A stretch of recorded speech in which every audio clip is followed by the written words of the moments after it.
Hello everyone. Welcome back to my channel. उम्मीद है आप सब ठीक होंगे। अगर आपने मेरे चैनल को अभी तक सब्सक्राइब नहीं किया है तो प्लीज चैनल को सब्सक्राइब करें। आज के वीडियो लेक्चर में हम ह्यूमन रिसोर्सेज को डिस्कस करेंगे। ये क्लास 8 का 6 चैप्टर है। ह्यूमंस। ह्यूमंस एक बहुत ही इंपॉर्टेंट रिसोर्स है, क्योंकि जब तक ह्यूमंस नहीं होंगे तब तक दुनिया नहीं चल सकती।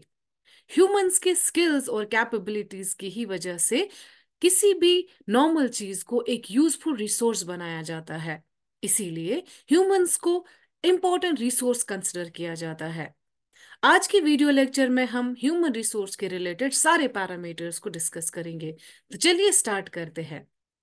सबसे पहले हम ये देखेंगे कि ह्यूमंस कैसे एक रिसोर्स है। किसी भी नेशन का सबसे बड़ा एसेट उसके लोग होते हैं, वहां के ह्यूमंस होते हैं, क्योंकि नेचर को एट इट्स फुलेस्ट सिर्फ ह्यूमंस ही यूज कर सकते हैं। लोग अपने कैपेबिलिटीज, अपनी एबिलिटीज की वजह से, अपनी स्किल्स की वजह से किसी भी नेचुरल एलिमेंट को एक यूजफुल रिसोर्स में कन्वर्ट कर सकते हैं। किसी भी रीजन में जब हेल्दी, एजुकेटेड और मोटिवेटेड लोग होते हैं तभी वो नेशन को डेवलप कर पाते हैं। ऐसा नहीं है कि लोग हर जगह सेम है, नहीं। हमें दुनिया में लोगों का अनइवन डिस्ट्रीब्यूशन है, क्योंकि लोगों के एजुकेशन में फर्क होता है, एज में फर्क होता है और जेंडर में भी फर्क होता है, जो सबसे बड़ा रीजन है अनइवन डिस्ट्रीब्यूशन का, ह्यूमन रिसोर्सेज का। क्या आपको पता है, गवर्नमेंट ने बहुत सारे स्कीम्स को सामने लाया है जिससे लोगों के स्किल्स को काफी ज्यादा बढ़ावा मिलता है। जैसे कि ministry of human resource development को सामने लाया गया था 1985 में। इसका सबसे बड़ा एम ये था कि लोगों के स्किल्स को इम्प्रूव किया जा सके, लोग स्किलफुल बन पाए। एक और स्कीम को सामने लाया गया जिसका नाम है प्रधानमंत्री कौशल विकास योजना। इसे 2015 में सामने लाया गया था और इस स्कीम की वजह से 2016 से 2020 तक कम से कम 1 करोड़ इंडियन यूथ को ट्रेन किया गया था, ताकि वो एम्प्लॉयबल स्किल्स को हासिल कर सके और बेहतर वो स्किलफुल बने और अपने जो अच्छी खासी कमाई कर सके अपने स्किल्स की वजह से। अब हम डिस्कस करते हैं पॉपुलेशन डिस्ट्रीब्यूशन को। पॉपुलेशन डिस्ट्रीब्यूशन एक बहुत इंपॉर्टेंट पैरामीटर है ह्यूमन रिसोर्स का, क्योंकि ह्यूमन रिसोर्स को जानने से पहले हमें ये काफी जरूरी समझना है कि लोग कैसे फैले हुए हैं पूरी दुनिया में।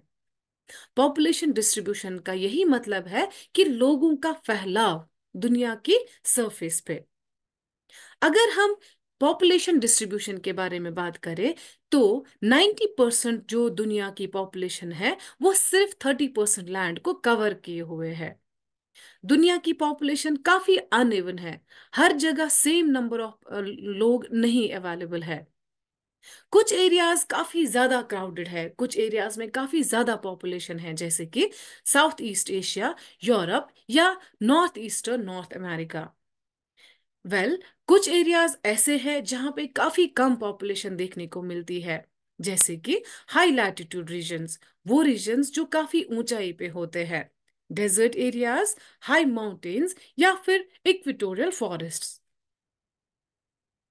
पॉपुलेशन डिस्ट्रीब्यूशन को अगर हम देखते हैं तो इक्वेटर के ऊपर, इक्वेटर के नॉर्थ में काफी ज्यादा पॉपुलेशन है और इक्वेटर के साउथ में काफी कम पॉपुलेशन है। रीजन ये है कि साउदर्न हेमिस्फीयर में ज्यादातर पानी पाया जाता है और नॉर्दर्न हेमिस्फीयर ज्यादातर लैंड से कवर्ड है। यहाँ पे मैं कुछ इंटरेस्टिंग फैक्ट्स आपको बता दी चलो। 4 हिस्सों में से 3 हिस्से सिर्फ एशिया और अफ्रीका में रह रहे हैं और जो 60% दुनिया की जो पॉपुलेशन है वो सिर्फ 10 कंट्रीज में रिजाइडिंग है और जिसमें हर एक कंट्री में कम से कम 100 मिलियन लोग रह रहे हैं। ये इमेज भी हमें डिस्ट्रीब्यूशन को रिप्रेजेंट करती है। येलो कलर के इंडिविजुअल्स हमें एशिया की पॉपुलेशन रिप्रेजेंट करते हैं। इसका मतलब ये है कि एशिया कॉन्टिनेंट में काफी ज्यादा पॉपुलेशन है और ग्रीन कलर के इंडिविजुअल्स हमें वो लोग रिप्रेजेंट करते हैं जो काफी कम, जैसे कि ऑस्ट्रेलिया, न्यूजीलैंड या फिर पैसिफिक आइलैंड में लोगों की कॉन्सेंट्रेशन इतनी कम होती है। अगर हम लास्ट ईयर का रिकॉर्ड देखें तो चाइना सबसे ज्यादा पॉपुलस कंट्रीज में माना जाता था, लेकिन 2023 में इंडिया सबसे ज्यादा पॉपुलस कंट्री है, followed by China, USA, Indonesia, Pakistan. इसी तरह के जो बाकी कंट्रीज हैं ये रिप्रेजेंट करते हैं डिफरेंट पॉपुलेशन डिस्ट्रीब्यूशन को। अब हम बात करते हैं पॉपुलेशन डेंसिटी की।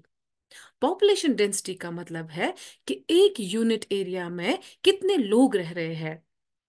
इसे यूजुअली किससे रिप्रेजेंट किया जाता है? पर स्क्वायर किलोमीटर।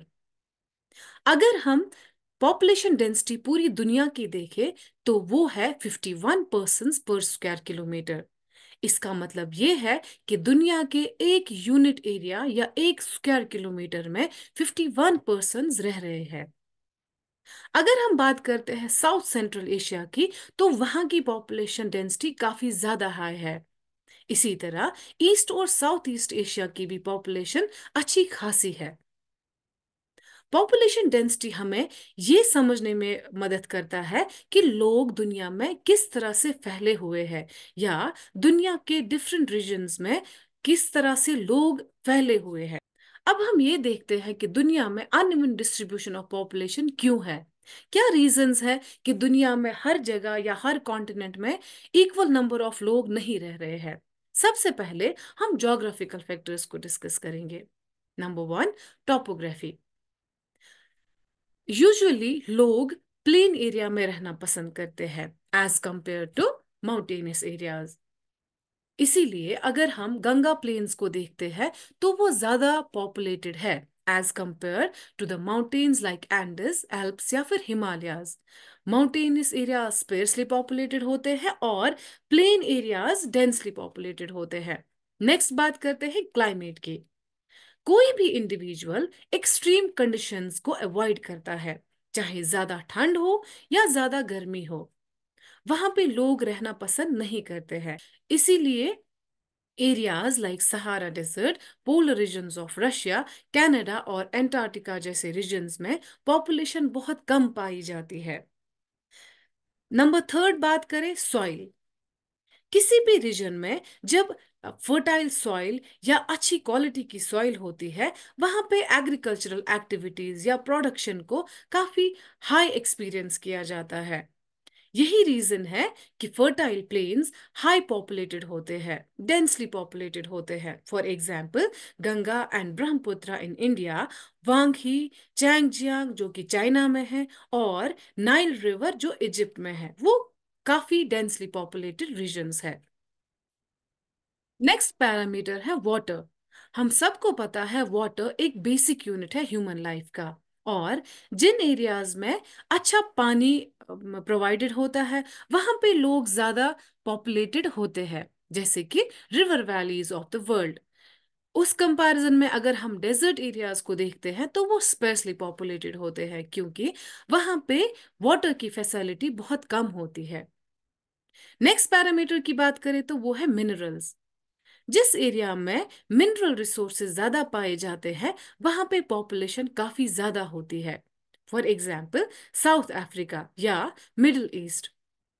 ऑल दो इनमें टेम्परेचर बहुत ज्यादा होता है, लेकिन वैल्युएबल रिसोर्सेज के प्रेजेंस की वजह से इन एरियाज का जो पॉपुलेशन है वो काफी हाई रहता है। अब हम बात करते हैं सोशल, कल्चर और इकोनॉमिक फैक्टर्स के बारे में। अगर हम सोशल फैक्टर्स के बारे में बात करें तो वो एरियाज जहाँ पे बेहतर हाउसिंग, बेहतर एजुकेशन और बेहतर हेल्थ फैसिलिटीज होती है वो डेंसली पॉपुलेटेड होती है। फॉर एग्जांपल पुणे इन महाराष्ट्र।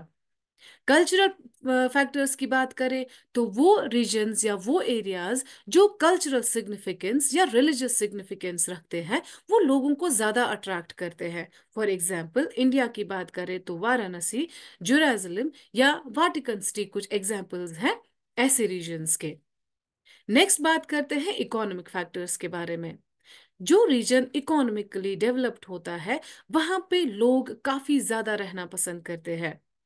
जितना ज्यादा डेवलपमेंट उतनी ज्यादा एम्प्लॉयमेंट अपॉर्चुनिटीज, और जितनी ज्यादा एम्प्लॉयमेंट उतना ही ये लोगों को अट्रैक्ट करेंगे। एग्जाम्पल, जापान का ओसाका और इंडिया का मुंबई काफी ज्यादा डेंसली पॉपुलेटेड एरियाज है। नेक्स्ट चलते हैं पॉपुलेशन चेंज। पॉपुलेशन चेंज का मतलब है कि लोगों की पॉपुलेशन में कितना चेंज आता है। जो लोगों का नंबर होता है वो कब कहाँ तक चेंज होता है, कैसे चेंज होता है, वो हम पॉपुलेशन चेंज में पढ़ते हैं। दुनिया में कभी भी पॉपुलेशन स्टेबल नहीं होती, ये हर जगह चेंज होती रहती है। रीजन क्या है? रीजन है number of births and deaths.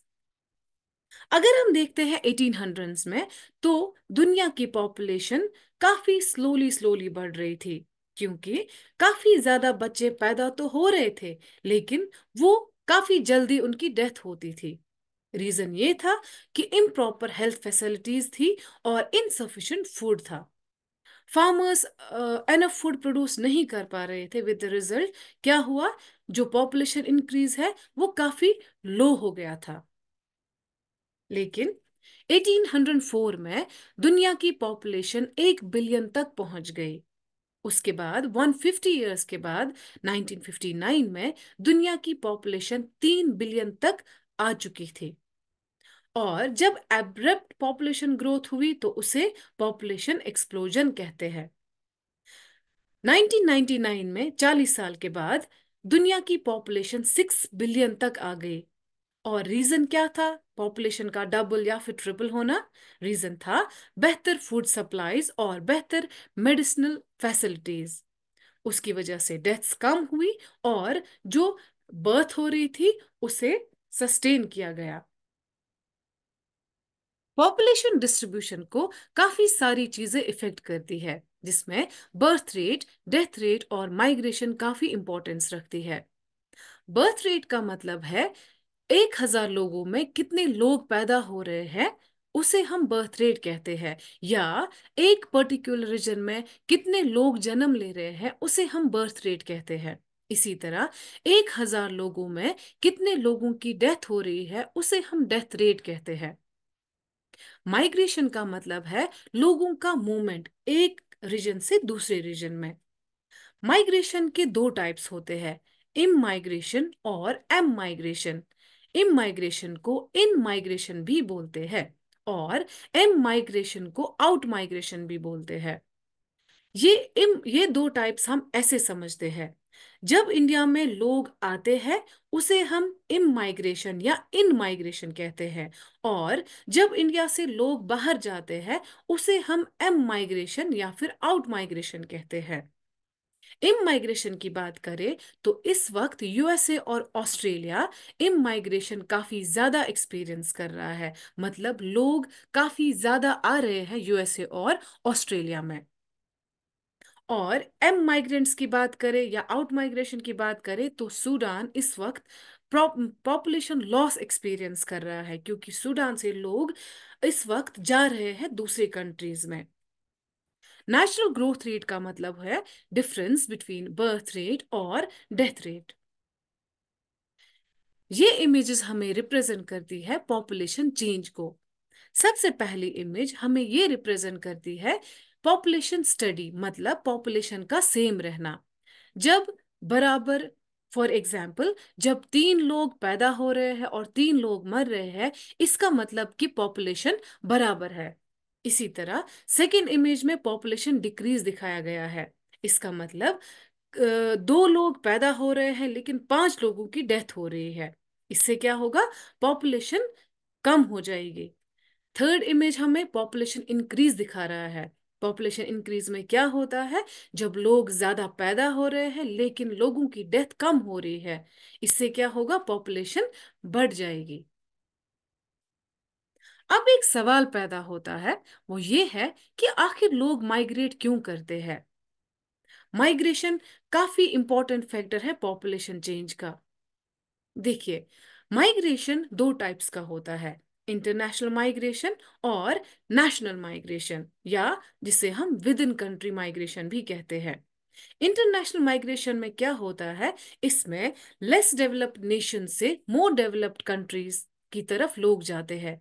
क्यों जाते हैं? बेहतर एम्प्लॉयमेंट अपॉर्चुनिटीज या फिर बेहतर एजुकेशन फैसिलिटीज को ढूंढने के लिए। और नेशनल माइग्रेशन में क्या होता है, इसमें विद इन द कंट्री लोग मूव करते हैं। For example, movement of people from rural to urban areas. अब क्यों गांव से शहर ट्रांसफर होते हैं या माइग्रेट करते हैं? In search of employment, education या बेहतर हेल्थ फैसिलिटीज। अब हम बात करते हैं पैटर्न्स ऑफ पॉपुलेशन चेंज की। दुनिया में अगर हम पॉपुलेशन ग्रोथ देखें, पॉपुलेशन ग्रोथ मतलब डेथ रेट्स और बर्थ रेट्स।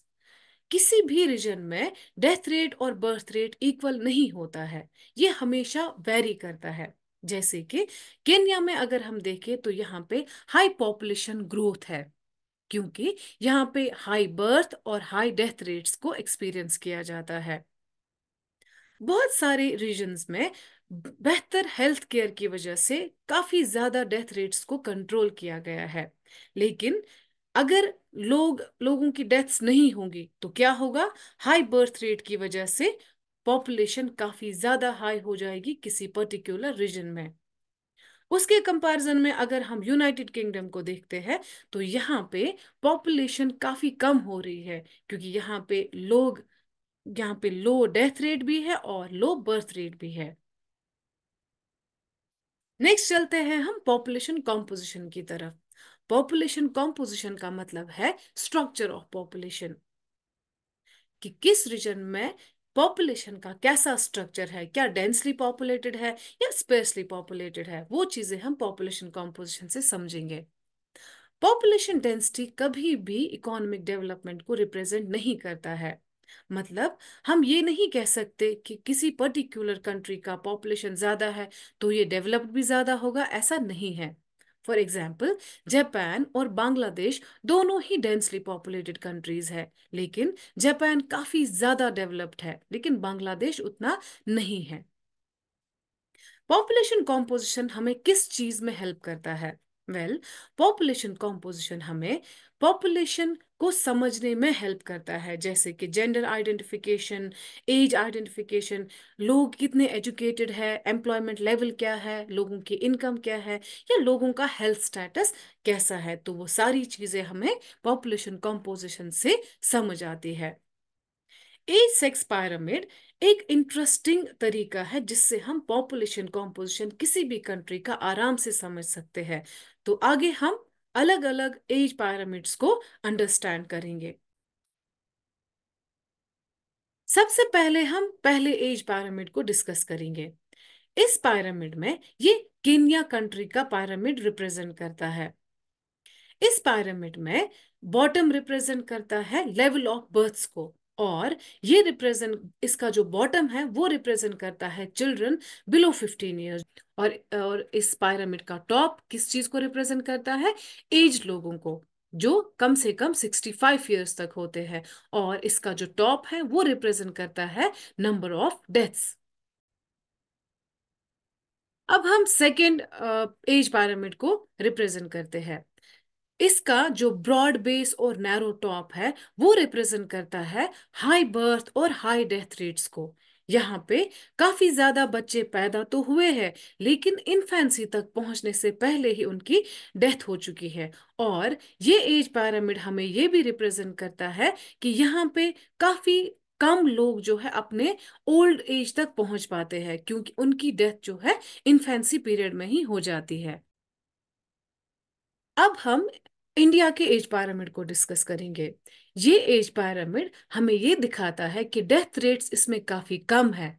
और ये एज पिरामिड हमें ये भी रिप्रेजेंट करता है कि यंगर एज का जो ग्रुप है वो काफी ज्यादा है, क्योंकि इसमें इन्फेंट्स सरवाइव कर पाते हैं अपने अडल्टहुड तक। ये एज पिरामिड हमें ये भी दिखाता है कि इसमें यंग पीपल ज्यादा है, विद द रिजल्ट इसमें स्ट्रॉन्ग और एक्सपैंडिंग लेबर फोर्स भी है। नेक्स्ट बात करते हैं हम जापान की। ये एज पिरामिड जापान को रिप्रेजेंट करता है।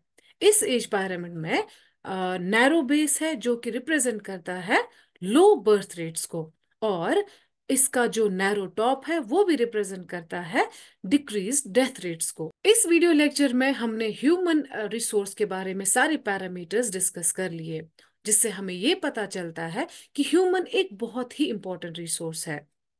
किसी भी कंट्री का जो डेवलपमेंट है वो किस पे डिपेंड करता है? Positive and hopeful young generation पे, जो कि स्किलफुल और एनर्जेटिक होते हैं। ह्यूमंस का एजुकेटेड और स्किलफुल होना बहुत जरूरी है। इनके साथ साथ अपॉर्चुनिटीज का अवेलेबल होना बहुत ही जरूरी है, ताकि लोगों की एबिलिटीज बढ़ सके और लोग प्रोडक्टिव बन सके।